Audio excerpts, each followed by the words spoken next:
இல்ல, அஜித்தே எதிர்பார்க்காத விஷயங்கள்லாம் நடந்துட்டு இருக்கு. ஆக்சுவலாக இந்த படம் பொங்கலுக்கு வரணும்னு அஜித் விரும்பினாரு.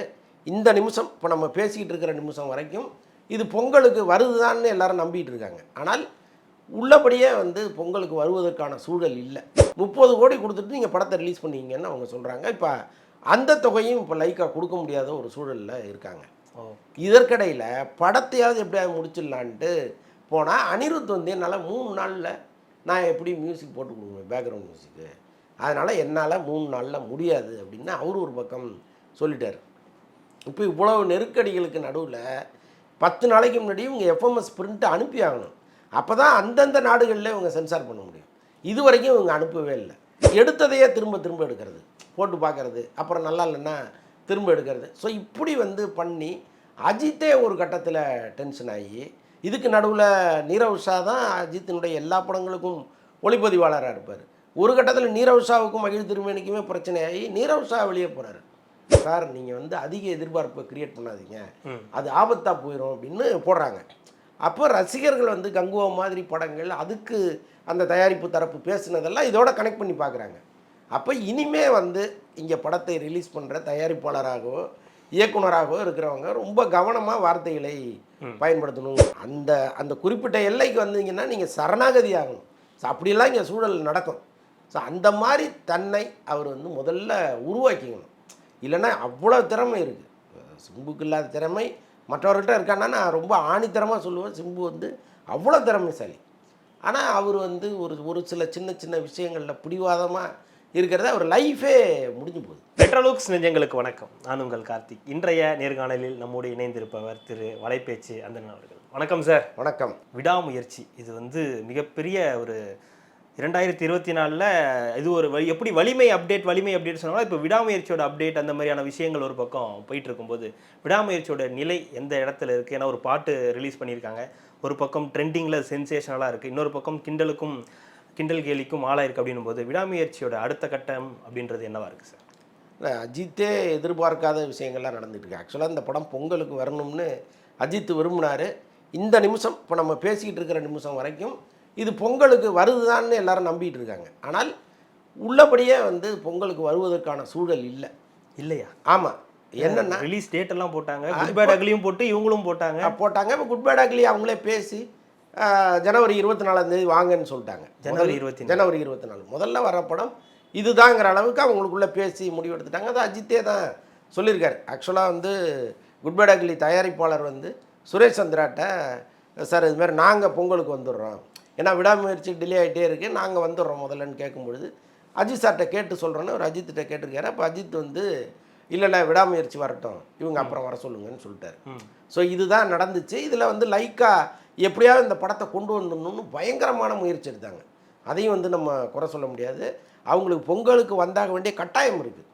ஏன்னா ஒரு பக்கம் வந்து ஓடிடி நிறுவனத்துக்கு இவங்க அக்ரிமெண்ட் போட்டு பொங்கலுக்கு வந்தே ஆகணும்னு அவங்களும் சொல்லி அதுக்கான ஒரு பண பரிவர்த்தனையெல்லாம் நடந்து முடிஞ்சு போச்சு. இப்போ பொங்கலுக்கு இவங்க வரலன்னா அதில் ஒரு பெரிய நஷ்டம் இவங்களுக்கு ஏற்படும்.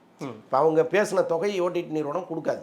ஸோ அதனால் இவங்க வந்தே ஆகணும். அது ஒரு பக்கம் ஒரு கட்டாயம் இருக்குது. இன்னொரு பக்கம் பார்த்திங்கன்னா இந்த படம் வந்து ஒரு ஹாலிவுட் படத்தினுடைய தழுவல். ஓகே. ஆமாம், பிரேக் டவுனுங்கிற ஒரு படம். இதை முன் அனுமதி இல்லாமல் இவங்க எடுத்துட்டாங்க. இப்போ பத்திரிகை செய்திகளை வச்சு அவங்க என்ன பண்ணுறாங்க, எனக்கு 100 கோடி ரூபா நீங்கள் கொடுக்கணும்னு கேட்குறாங்க. இப்போ ஆமாம், இப்போ இவங்க வந்து திரும்ப பார்கெயின் பண்ணுறாங்க. இப்படி பேசி கடைசியில் 30 கோடியில் வந்து நிற்கிது. 30 கோடி கொடுத்துட்டு நீங்கள் படத்தை ரிலீஸ் பண்ணீங்கன்னு அவங்க சொல்கிறாங்க. இப்போ அந்த தொகையும் இப்போ லைக்கா கொடுக்க முடியாத ஒரு சூழலில் இருக்காங்க. இதற்கிடையில் படத்தையாவது எப்படியாவது முடிச்சிடலான்ட்டு போனால் அனிருத் வந்து என்னால் 3 நாளில் நான் எப்படி மியூசிக் போட்டு கொடுக்குவேன், பேக்ரவுண்ட் மியூசிக்கு. அதனால் என்னால் 3 நாளில் முடியாது அப்படின்னு அவர் ஒரு பக்கம் சொல்லிட்டார். இப்போ இவ்வளவு நெருக்கடிகளுக்கு நடுவில் 10 நாளைக்கு முன்னாடி இவங்க எஃப்எம்எஸ் பிரிண்ட்டு அனுப்பி ஆகணும். அப்போ தான் அந்தந்த நாடுகளில் இவங்க சென்சார் பண்ண முடியும். இது வரைக்கும் இவங்க அனுப்பவே இல்லை. நேற்று பார்த்திங்கன்னா லைக்கா நிறுவனம் தொடர்பான அந்த எக்ஸ் தளத்தில் ஏற்கனவே இவங்க பொங்கல் வெளியிடணும்னு போட்டிருந்தாங்களா, அதெல்லாம் டெலீட் பண்ணிகிட்டு இருக்காங்க. இது வந்து மன உளைச்சலுக்கு ஆளாக்குற ஒரு செய்தியாச்சே அஜித்துடைய ரசிகர்களுக்கு. இல்லை, அதுதான் உண்மையாக இருக்குது. ஓகே, இல்லை சார், இவ்வளோ பிரச்சனைகள் இருக்கு இல்லையா? ஆமாம். இது எல்லாத்துக்கும் இப்போ யார் காரணமாக இருக்காங்க? இப்போ லைக்கா ப்ரொடக்ஷன் பெரிய நிறுவனம், அனிருத் பெரிய மியூசிக் டைரக்டர், அஜித் பெரிய நடிகர், அப்புறம் மியூசிக் எல்லாருமே பெரிய பெரிய ஆட்களாக இருக்கும்போது இப்போ எங்கே தவறு நடந்திருக்கு? இது ஆரம்பத்துலேருந்தே மகிழ் திருமேனி ஆமாம், ஆரம்பத்துலேருந்தே பெரிய பிரச்சனையாக தான் இருக்குது. ஆக்சுவலாக வந்து மகிழ் திருமேனி ஒரு கதையை சொல்கிறாரு. அதுக்கப்புறம் அஜித் வந்து அவருக்கு ஒரு டைம் கொடுக்குறாரு. நீங்கள் வந்து இத்தனை வாரத்துக்குள்ளே இந்த கதையை எனக்கு சொல்லுங்கன்றாரு. அது இன்னும் டிலே ஆகிட்டே இருக்குது. இதுக்கடையில் லைக்கா நிறுவனம் வந்து ஃபிஷர்மேன் கோவில் அவருக்கு ஒரு பெரிய சூட் போட்டு கொடுக்குறாங்க. அங்கே டிஸ்கஷன் நடக்குது, ரொம்ப ரகசியமாக நடத்துகிறாங்க. இதெல்லாம் பண்ணி ஒரு கதையை வந்து இவங்க சொல்லும் பொழுது அஜித்துக்கு அந்த கதை பிடிக்கல. அப்போ அவர் என்ன பண்ணுறாரு, அவரே வந்து இந்த பிரேக் டவுன் கதையை கொடுத்து இதை பண்ணலாமான்னு கேட்குறாரு. அப்புறம் அதுக்கப்புறம் அது தொடர்பான வேலைகளில் இறங்குறாங்க. மறுபடி ஷூட்டிங் போகிறதுக்கு டிலே ஆகுது. இதுக்கிடையில் அவர் ஷூட்டிங் டிலே ஆகுதுங்கிறதுக்காகவே உலக சுற்றுப்பயணம் பைக் எடுத்துகிட்டு சுற்ற ஆரம்பிச்சிட்டாரு.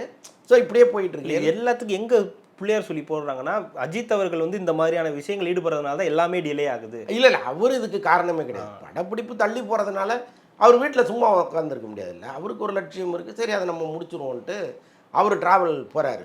ஸோ இதுக்கிடையில் என்ன நடக்குது அப்படின்னா, இந்த படத்தை எங்கே ஷூட் பண்ணுறதுங்கிற ஒரு குழப்பம் வரும்பொழுது அங்கே தான் அஜித்தினுடைய தலையீடு. அதையும் அவர் செய்யாமல் இருந்திருந்தால் இந்த படத்தை பொறுத்தளவுக்கு அவர் க்ளீன்.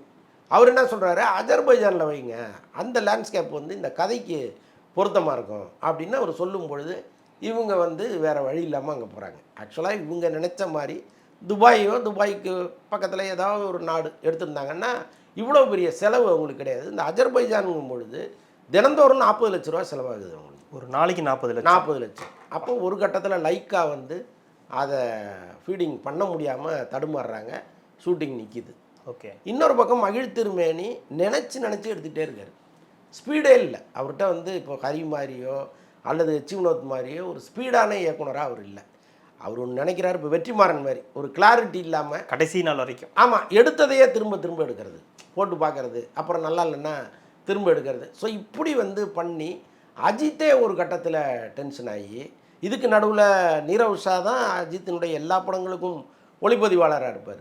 ஒரு கட்டத்தில் நீரவ் ஷாவுக்கும் மகிழ் திருமேனிக்குமே பிரச்சனையாகி நீரவ் ஷா வெளியே போகிறார், ஆர்ட் டைரக்டர் இறக்குறாரு. இப்போ அடுத்தடுத்து படப்பிடிப்பு குழுக்குள்ளேயே பெரிய பெரிய பிரச்சனைகள்லாம் வருது. இப்போ அதனால் கொஞ்சம் டிலே ஆகுது. இப்போ வேற ஒரு ஒளிப்பதிவாளர் வராரு, அவர் அஜித்து எந்த அளவுக்கு அடாப்ட் ஆகிறாருங்கிறது ஒன்று இருக்குது.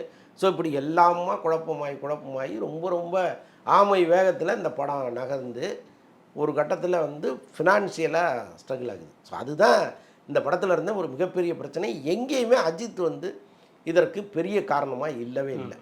ஒரு பக்கம் மகிழ் திருமேனி, இன்னொரு பக்கம் இவங்களுடைய ஃபினான்ஷியல் கண்டிஷன். ஸோ இதுதான் இப்போ கடைசியாக ரிலீஸ் நேரத்தில் அந்த பிரேக் டவுன் படத்தினுடைய ஒரிஜினல் ப்ரொடியூசரு, ஓகே, அவரால் ஒரு பிரச்சனை. அனிருத்திட்ட கடைசி நேரத்தில் கொண்டு போய் கொடுத்தா அவர் என்ன பண்ணுவார்? ஸோ இந்த மாதிரி எல்லாமே வந்து சேர்ந்துருச்சு. அப்போ இந்த தகவல் அப்படின்றத இப்போ எப்போ சார் சொல்லுவாங்க? இல்லை அப்படின்ற ஒரு விஷயத்தை இல்லைங்கிறத அவங்க சீக்கிரம் சொல்லணும். சொல்கிறது தான் நல்லது. ஏன்னா இப்போ நான் வரலன்னு சொன்னால் தான் இன்னொருத்தர் வந்து வர முடியும். அப்போ இவங்க என்ன நினைக்கிறாங்க, நம்ம இப்போவே சொன்னோம்னா வேறு ஏதாவது ஒரு பெரிய படம் வரும். இந்த படத்தை வெளியிடுவது ரெட் ஜெயின் நிறுவனம். ஆமாம். அப்போ அவங்க வந்து முன்னாடியே சொல்லிட்டாங்கன்னா, அறிவிச்சிட்டாங்கன்னா வேற ஒரு நிறுவனம் இப்போ வீரதீர சூரன்லாம் ரெடியாக இருக்காங்க உள்ளே வர்றதுக்கு. ஸோ இப்போ அவங்க வருவாங்க, தயாராக இருக்குது, அவங்க தயாராக இருக்காங்க. ஓகே. அது அந்த அந்த இடத்த நம்ம கொடுத்துடக்கூடாதுன்னு நினைக்கிறாங்க. என்ன காரணம் அப்படின்னா, இப்போ ரெட் ஜெயின்ட் பல தியேட்டரில் புக் பண்ணி வச்சுருப்பாங்கல்ல, விடாமுயற்சி. இப்போ அதில் காதலிக்க நேரம் இல்லை படத்தை இறக்குவதற்கான ஒரு வேலை நடக்கும். ஸோ இதெல்லாம் போக ஒரு நல்ல தெரியும்னு வச்சுக்கிங்களேன். ஓகே. இன்னொரு பக்கம் குட் பேட் அக்லி நீங்கள் சொன்னீங்க, அவங்க ஜனவரியே 24, 26 தேதிக்கு வர மாதிரி இருந்ததுன்னா அப்போ அவங்களுடைய கட்டம், அவங்களுடைய அடுத்த நகர் என்ன வரும்? இல்லை, அவங்க குட் பேட் அக்லி ஃபுல்லாக முடிச்சிட்டாங்க, கம்ப்ளீட்டாக. அவங்களுக்கு எப்போ வர சொன்னாலும் வந்துடுவாங்க, ரெடி, ஒன்றும் டென்ஷனே இல்லை. ஓகே. பட் இப்போ என்னென்னா இந்த எஃப்எம்எஸ் போகிறது ஒரு சிக்கல் இருக்குது. ஓகே. நீங்கள் 10 நாளைக்கு முன்னாடி அனுப்பணும்.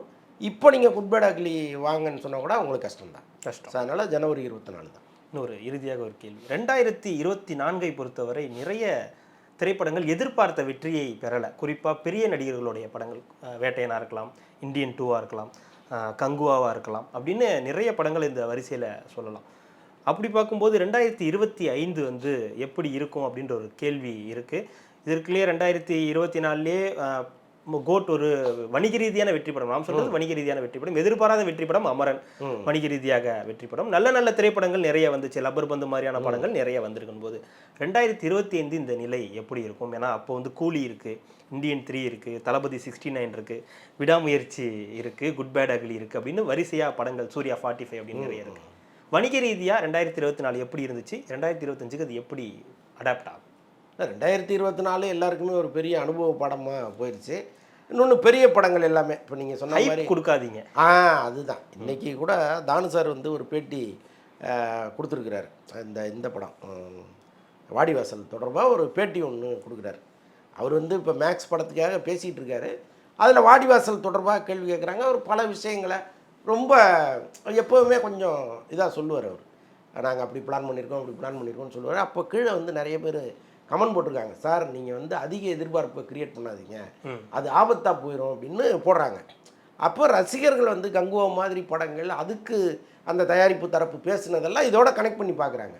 அப்போ இனிமே வந்து இங்கே படத்தை ரிலீஸ் பண்ணுற தயாரிப்பாளராகவோ இயக்குனராகவோ இருக்கிறவங்க ரொம்ப கவனமாக வார்த்தைகளை பயன்படுத்தணுங்கிறது தான் இப்போ இதன் மூலம் தெரிய வருது. இந்த பாசெல்லாம் பத்திரமா வச்சுக்காதீங்க. ஆமாம், இப்போ 2025 நல்லா பிரைட்டாக இருக்குது. அதனால் வந்து நல்லா இருக்கணும், அதுதான் ரொம்ப முக்கியம். நல்லா இருக்கோ இல்லையோ அது வேறு, ஆனால் நல்லா இருக்கணுங்கிறது ரொம்ப முக்கியம். ஏன்னா இப்போ நிறைய பேர் வந்து படம் எடுக்க வர்றாங்க, ஒரு படம் எடுக்கிறாங்க, அதுக்கப்புறம் எங்கே போகிறாங்கன்னு தெரியல, பெரும் கடனாளியாகி போயிடுறாங்க. ஸோ அந்த நிலைமை மாறணும் கட்டாயமாக. எஸ்டிஆர் அவர்களுடைய படம் இந்த வருஷம் வரலை, எதுவுமே நம்ம 2024 இல்லைன்னும் போது 2025 அவருடைய படம் வருமா அப்படின்ற ஒரு கேள்வி எழுந்திருக்கு. ஒரு பெரிய அமைப்பு கூட பண்ணக்கூடிய அந்த படம் வருவதற்கான வாய்ப்புகள் எவ்வளவு இருக்குது சார்? 2025 தக் லைஃப் வருது. தக் லைஃப் ஆல்மோஸ்ட் முடிஞ்சிருச்சு. அதுதான் சிம்புவுடைய படமாக இருக்கும் இப்போ இதில் வர்ற படம் 2025. அதற்கப்புறம் வேறொரு படத்தில் அவர் நடிக்க ஆரம்பிக்கணும். நியாயமாக அவர் வந்து இந்த நிலைமையை உணர்ந்து நாம் தான் பின்தங்கி இருக்கோம், நமக்கு பின்னாடி வந்தவங்களாம் நம்ம தாண்டி ஓடிக்கிட்டு இருக்காங்கங்கிறத முதல்ல உணரணும். அதுக்கு நிறைய சாக்ரிஃபைஸ் பண்ணணும். சினிமாவில் வந்து நான் ஒரு சட்டம் வச்சுருக்கேன், இந்த சட்டத்தை நான் மீற மாட்டேன், அவங்களும் மீறக்கூடாதுன்னு ஒரு விஷயமே கிடையாது. நீங்கள் நாள் வரைக்கும் நீங்கள் ரொம்ப கெடுபடியான ஆளாலாம் இருக்கலாம். அந்த அந்த குறிப்பிட்ட எல்லைக்கு வந்தீங்கன்னா நீங்கள் சரணாகதி ஆகணும். ஸோ அப்படியெல்லாம் இங்கே சூழல் நடக்கும். ஸோ அந்த மாதிரி தன்னை அவர் வந்து முதல்ல உருவாக்கிக்கணும். இல்லைன்னா அவ்வளோ திறமை இருக்குது சிம்புக்கு இல்லாத திறமை மற்றவர்கிட்ட இருக்கான்னா நான் ரொம்ப ஆணித்தரமாக சொல்லுவேன். சிம்பு வந்து அவ்வளோ திறமைசாலி. ஆனால் அவர் வந்து ஒரு சில சின்ன சின்ன விஷயங்களில் பிடிவாதமாக இருக்கிறத அவர் லைஃபே முடிஞ்சு போகுது. இப்போ பார்த்தீங்கன்னா இந்த வயசில் தானே நீங்கள் நடிக்கணும். இன்னொரு 5 வருஷம் கழிச்சு 10 வருஷம் கழிச்சு நீங்கள் அண்ணன் கேரக்டர் தான் நடிக்க முடியும், ஹீரோவை நடிக்க முடியாது. ஸோ அப்போ கவனமாக நம்ம வர்ற படங்களெல்லாம் அதை கரெக்டாக கதையை கேட்டு சரியான கதையாக இருக்கிற பட்சத்தில் இம்மீடியட்டாக அதை ஸ்டார்ட் பண்ணி ஒரு வருஷத்துக்கு 4 படமாக அவர் நடித்தாதான் சிம்பு நடிக்க வந்ததுக்கே ஒரு அர்த்தம் இருக்குது. இல்லைன்னா அவர் இந்த சினிமாவை புரிஞ்சுக்காத ஒரு மனிதராக மாறிடுவார். கண்டிப்பாக சார், மகிழ்ச்சி. ஒரு நேரம் உங்களுடைய நேரத்தை ஒதுக்கி எங்களுக்காக பல்வேறு தகவல்களை பகிர்ந்தமைக்கு ரெட்டல் சார்பாக மிக்க நன்றி. நன்றி.